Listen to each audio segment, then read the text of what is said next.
Imagine waking up tomorrow, but it's the year 1525. You're a woman in Europe. You can't vote. You can't own property freely after marriage. You can't choose most careers.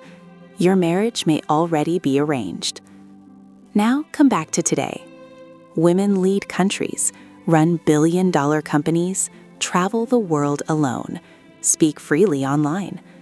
So what changed in 500 years?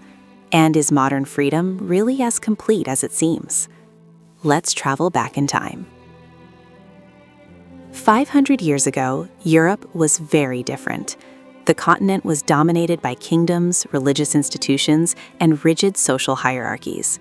Countries like England, France, Spain, and parts of the Holy Roman Empire shaped daily life through strict traditions. For women, life was structured, limited, and controlled by law and custom. Today, Europe looks completely different. But how different, really? Let's compare.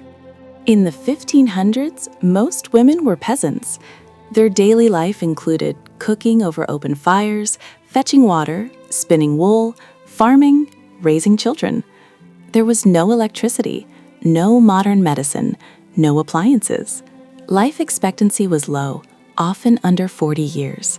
Marriage usually happened in the late teens or early 20s, and once married, a woman's legal identity often merged with her husband's.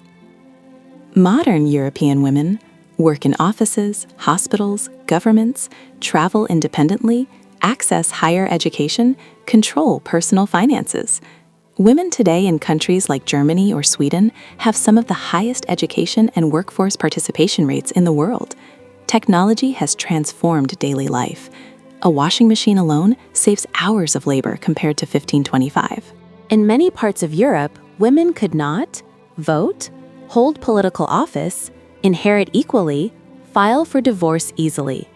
In places like England, married women were under a system later known as coverture, meaning their property legally belonged to their husband. Education for women was rare outside noble families or convents. Religion heavily influenced women's roles. Today, women across Europe vote in elections, serve as prime ministers and presidents, own property independently, file for divorce, run businesses. Women have led nations like United Kingdom and Germany. Legal equality is written in modern constitutions. That's a massive shift from 500 years ago.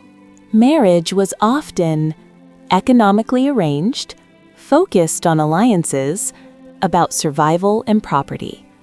Love was not always the primary reason. Divorce was extremely rare and socially condemned. Large families were common because child mortality was high. Women spent most of their adult lives pregnant or caring for children. Modern European women marry later, have fewer children, choose partners freely, live independently before marriage. In many countries, cohabitation without marriage is common. Women can also choose not to marry at all, something nearly impossible 500 years ago.